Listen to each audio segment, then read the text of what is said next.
All right. Hey, everybody. It's Conscious Medium Brennan Ross. Happy New Year. So happy to see you. Thanks for joining me and checking out this edition of Stream of Consciousness. I'm still in transition. I know that when I get the studio all finished and complete, you're going to be like, whoa, that was worth it. But in the meantime, I'm still sitting here next to a Christmas tree in the middle of a lobby, but it's okay. It's all for the cause. I really thought I was going to log in today and kind of just do a quick welcome New Year's Day, New Year's welcome video. I thought I was going to talk about Barbara Walters for a minute, and I will. Hang on for a second. And I actually thought that I was going to kind of like talk about everything except for what I'm about to talk about. Um, the Buffalo Bills player, Darren Hamlin collapsed. He had a cardiac infarction of some sort, and he had they worked on him right there on the field. And anybody that's ever watched any football like sees that and is like, well, we've seen gruesome injuries before, Joe Theismann notwithstanding, but we've all had that moment where it's like, oh my gosh, I hope he's okay, and you turn away, and you couldn't turn away with this because life was in the balance. And it got me thinking about both Barbara Walters and Darren Hamlin. And by the way, I'm about to make the argument that Darren Hamlin is going to make it. It's in his chart. I think you guys are going to thoroughly enjoy this. By the way, thanks for joining me here, and welcome to the Stream of Consciousness.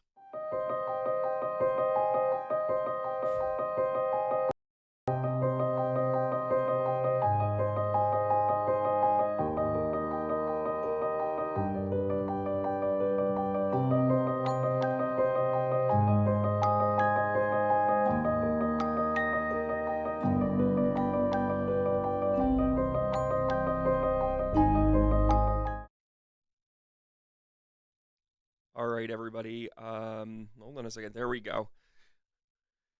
Oh, I know not the hour nor the place. That is what this one's going to be called, because you know not the hour nor the place, but the astrology can help us understand why and how it's happening. Just a couple of quick reminders. I wanted to let you guys know that it is day 313 of this stupid freaking war with Ukraine, and I'm reminding people because it needs to be reminded.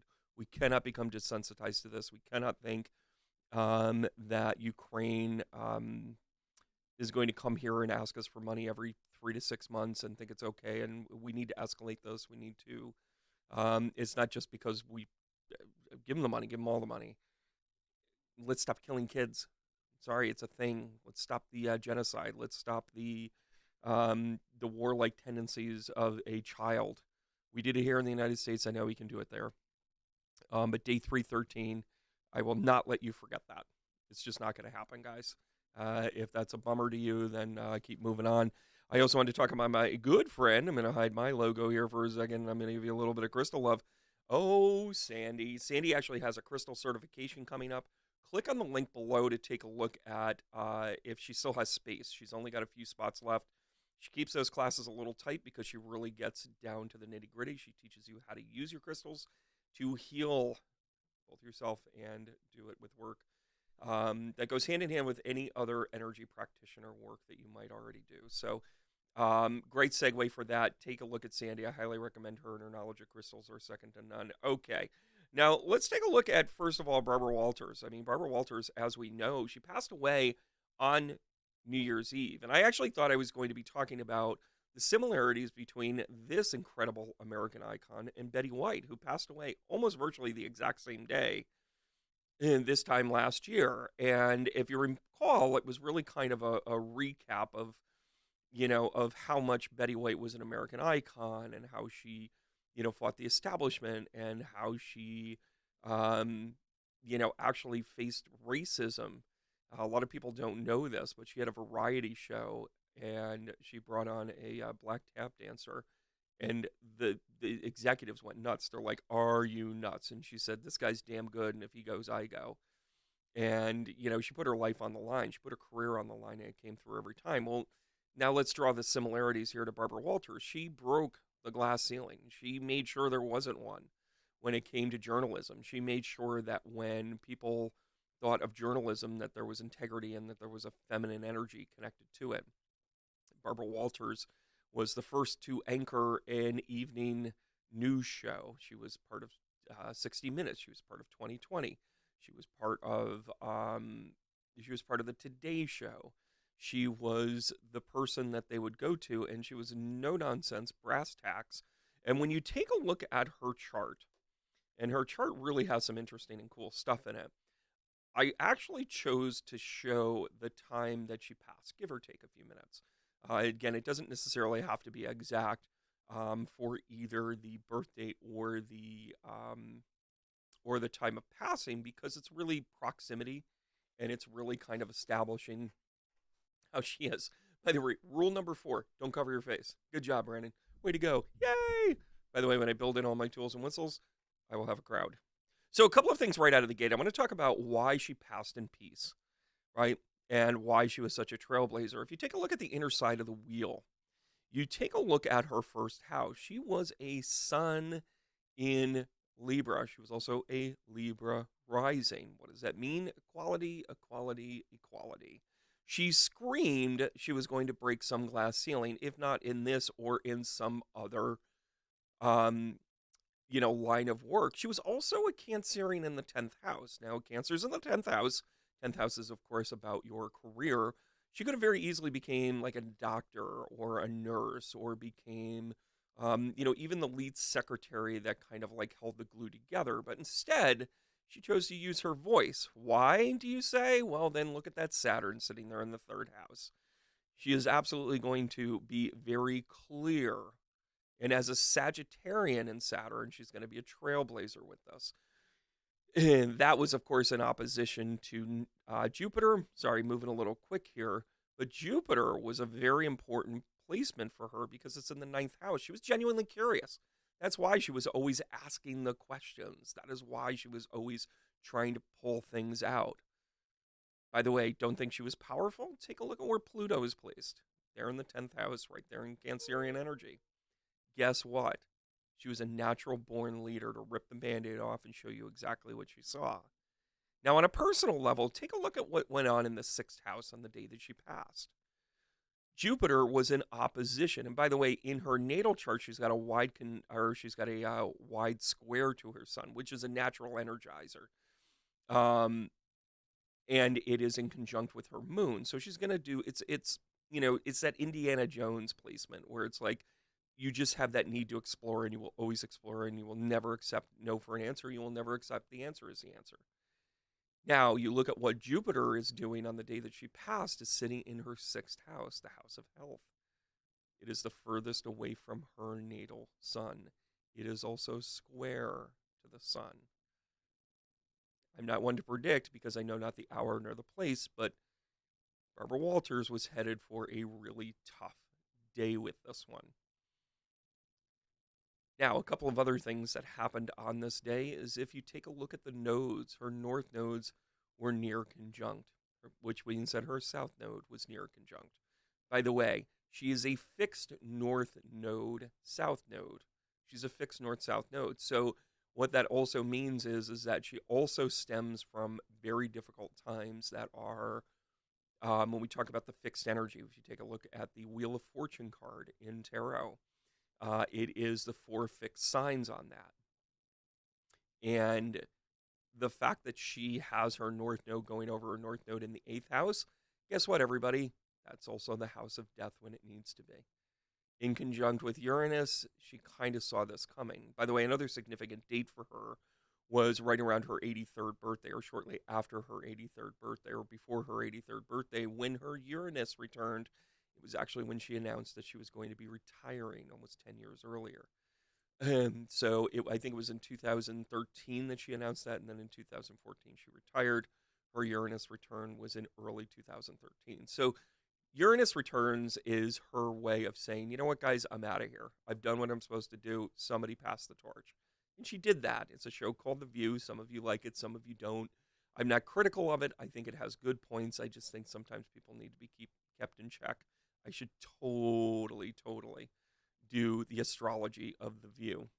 By the way, if you want me to do somebody's chart or something in common or in in current affairs or take a look at the past, drop it in there. I'm going to be doing these every day, guys, so I'm going to need suggestions over time.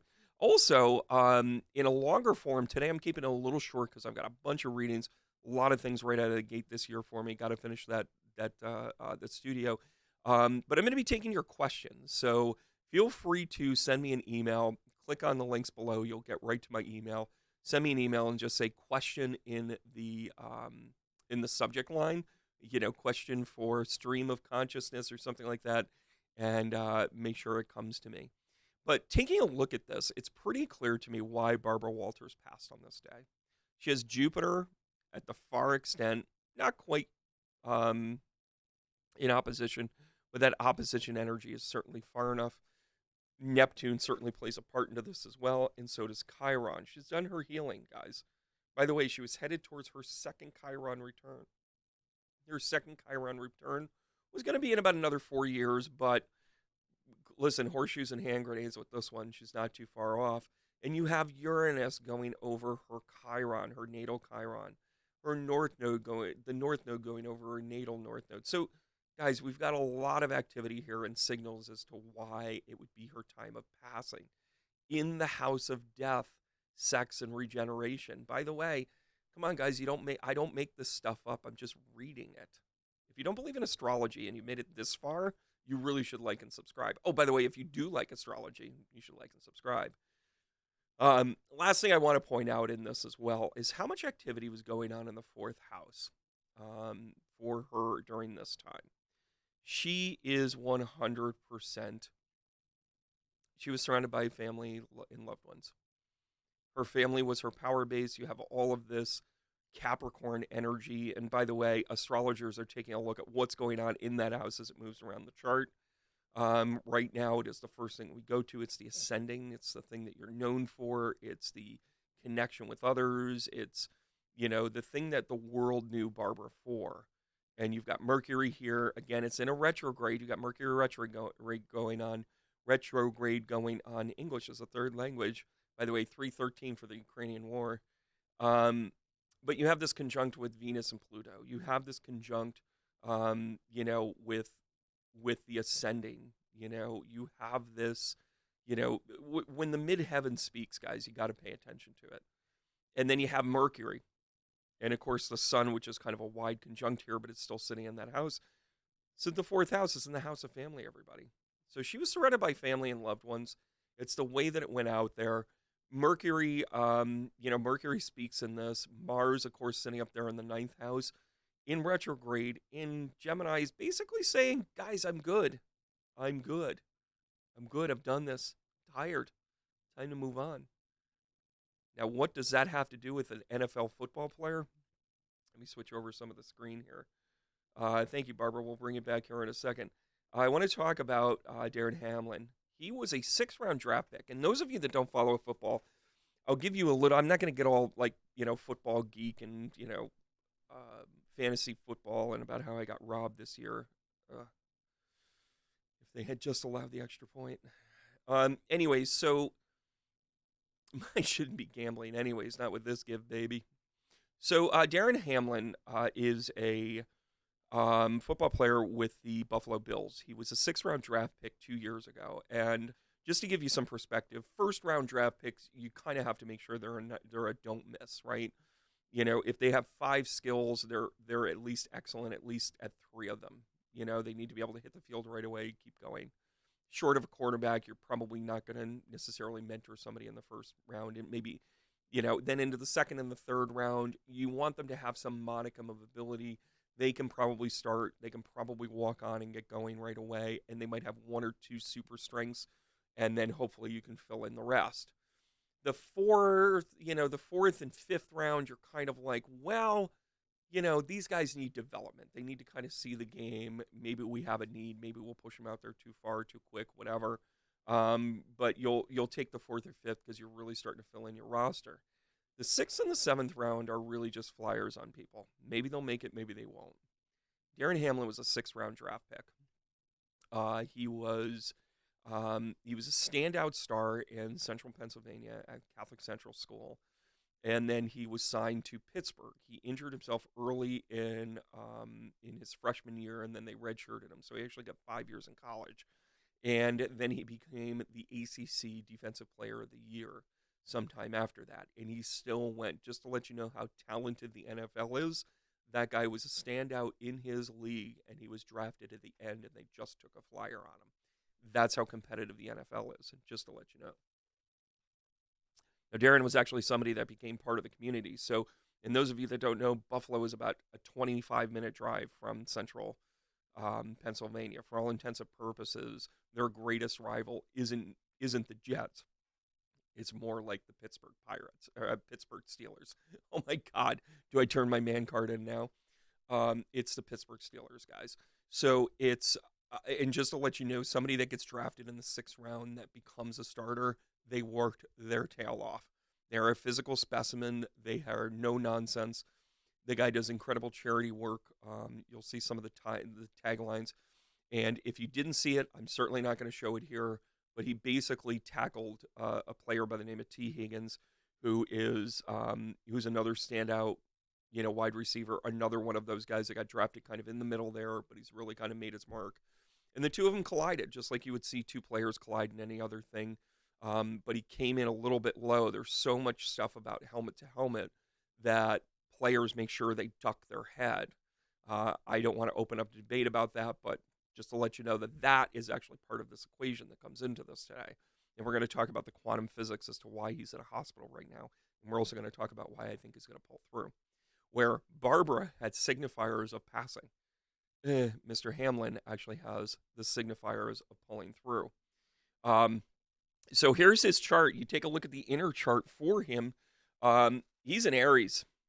He's a badass Aries too, by the way, everybody. He's conjunct with his Mars in his 10th house. He's meant to be famous. He's going to be famous. He is somebody that is going to be known for what he's going to do. Now, he's also got this wider conjunct. He has this very, very cool thing that goes on in his chart in his 10th house. And by the way, he is heavy in the 10th and the 8th. We're going to talk about that in a second. By the way, the 8th house, remember that with Barbara? By the way, that was part of the reason why she passed, everybody. Hang on. So in the 10th house, he has Mercury and Saturn in conjunct. And not just conjunct, everybody. Days on top of each other. They're a direct. So guess what? He is the rock. By the way, safeties are known for kind of being, where once upon a time it used to be the middle linebacker, but the safeties have actually become more of the quarterback of the defense. He was somebody that was learning the trade and working his tail off, and the staff loved him, the community loved him. He was somebody that was making his mark because he did the hard work. I'm here to tell you that this conjunct, along with Mars and the Sun, all working together. Now, he's a wide conjunct to the Sun here, but Mars, Saturn, and Mercury, all in a true conjunct here, with Mercury and Saturn literally on top of each other. Literally on top of each other. It is a direct conjunct. Super rare, dudes. Super rare. By the way, this guy is the stability. This guy's the Rock. He is the Rock. Like, if his new nickname was the Rock, you would understand it to be that. Right? Now, where is Saturn during this? It's in the 9th house. It's in Aquarius, and it's for the greater good. I'm here to tell you that this injury, now, I don't know if he's ever going to play football again. I think if you have a cardiac arrest on the field, you're probably not going to play football again. Also, if you have a cardiac arrest and they have to work on you for 10 minutes, you might not be all there when you come back. I'm talking about his spirit, and I'm talking about his soul and where he's going with this. Physically, he's not going to be the same person. Anybody worth their salt is going to recognize that. Now, why would this unpredictability thing happen? Well, everybody, let's take a look at what's going on in the ascending. Take a look in the 7th house. And by the way, surrounded by friends and family, those relationships are good. The Sun is in a super wide conjunct here, not really, but in the same house as Mercury and Pluto. Connected to the ascending as well as Venus. But of course, then we get into the 8th house. By the way, as a as someone that is in trouble with this, I'm here to tell you that what it looked like happened to him was something that, unless you were in an emergency room, you were probably going to die. There are some serious kudos, and it's speaking right here in the seventh house as to the medical staff that took care of him. The Buffalo Bills were ready to take care of their person, and by and large, they're actually more connected to the NFL. So this league was willing to protect their person. And by the way, kudos to them, because to the NFL for canceling the game outright. They finally put a person ahead of the shield. I think we're evolving, everybody. I think. Let's see if we can keep this up. But this man goes down and he has a heart attack. His son is in the sun is in the seventh house for him, which means this is all about relationships. You don't think that they weren't trying a little bit harder and going a little bit more to extremes for a man that was doing charity work in the community, for a guy that was really well liked and who was the foundation of a defense? This guy was somebody that others are going to pull for. Now, if you take a look at his eighth house in his natal, which is on the inside here, he's got Venus, he's got the moon, he's got the corruptor, he's got the Uranus, and he's got a conjunct, wide conjunct, barely a conjunct, but with Neptune here. That is unusual circumstances. That is unusual creative situations. He would also pass in a creative way. He'll also transition in a creative way. He'll regenerate in a creative way. Now, the moon was sitting up there in the 11th house in conjunct with Uranus again. This is why I think he's going to make it. In the 11th house, his Uranus was conjunct with his Uranus. In square to his Uranus. His moon is square to his moon. Guys, squares sometimes do devious things. But look at what's happening. His network of greater people were going to be those relationships that he formed on a one-on-one basis. That staff that worked on him knew him. I'm also going to tell you that in the sixth house, he has Pluto sitting there in his natal. He has a very creative way of regenerating. You know, by the way, just to be put to the test, I'm going to tell you why yesterday was the day for him. Look at Mars in opposition to his natal Pluto. The 12th house comes in and messes up the 6th house all the time. Sprained an ankle, jammed my thumb, got into a car fender bender.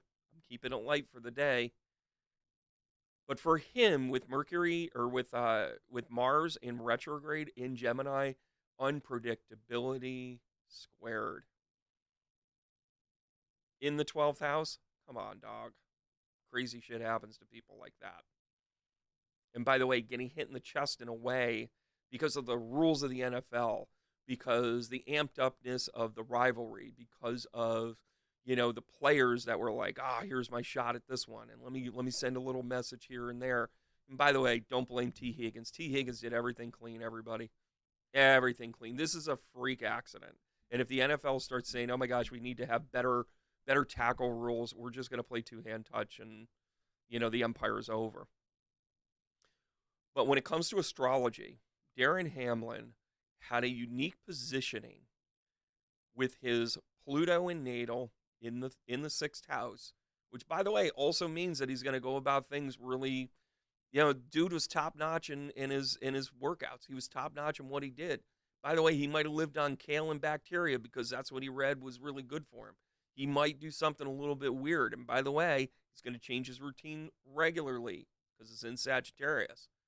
Well, in comes Mars retrograde in Gemini. Remember, how many times do we bring up Mars in retrograde in Gemini? It is the great chaos. It is chaos, chaos, chaos. In the 12th house, the unknown, the undoing, there it is, everybody. That's why this was the day for Darren Hamlin.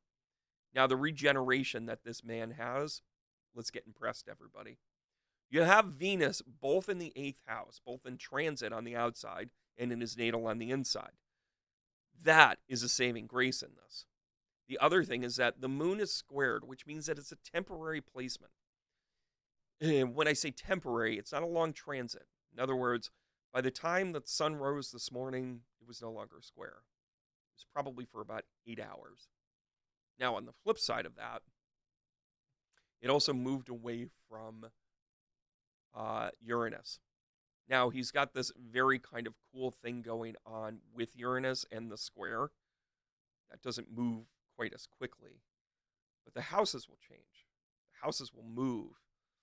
And if he's able to move this in a way where, and again, if this moves into the 8th house again, that'll be his chance to rejuvenate.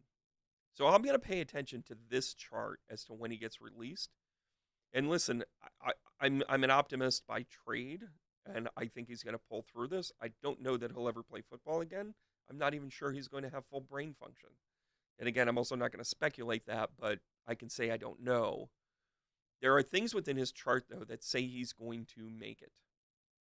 The Sun Square was meant to be something where he gave the people around him an opportunity to show them what they know. Isn't that what a rock does? They make other people around them better. That medical staff were nothing short of angels. And by the way, this goes into why you plan for things. It's also the reason why, what this has to do with is a series of validations. What did Damar Hamlin validate? He validated that kid that would sit there and visit the fire department and go into an ambulance and want to know why the hip bone's connected to the leg bone. He validated the kid that would say, I want to watch sports, but I do it because I want to figure out how the body works. Not everybody's going to catch a touchdown. He validated the kid that worked their entire life to become a top-notch EMT, so they were right there on site to save somebody. Not because of a hero complex, but because that's how they're built. In that moment, Damar Hamlin gave that EMT every single validation that they were on the right path. They also gave an organization, and again, I can be critical of the NFL for a lot of things, and the Buffalo Bills notwithstanding, but you can be critical that they oftentimes put the shield in front of the person. And time again, they say, oh no, our players are the paramount thing. I'm going to stand behind the NFL on this one and say they literally put the work in to make sure that they save that man's life. They had protocols in place. They had trainings in place. You had committed people with a committed effort to save that man, or he would have died on national TV. Because according to his chart, it's a lightning strike. Can he get past the lightning strike? Oh, yeah. Because as we're waking up today, the astrology is different. The astrology changes. Like I said, the moon has already moved. I probably should have pulled up a chart for even 24 hours afterwards. But I don't want to predict things like when he's going to be released or when he would even get close to grass again. If he lives, he's a miracle. But I'm here to tell you the astrology shows that he's meant to teach people. And if having a heart attack on the field gives both validation and concreteness to other people, I'm telling you, it's in his chart. It is in his chart, everybody. Saturn sitting there in the 10th house, letting everybody know, hey, lean on me. This was a moment where he had to lean on others.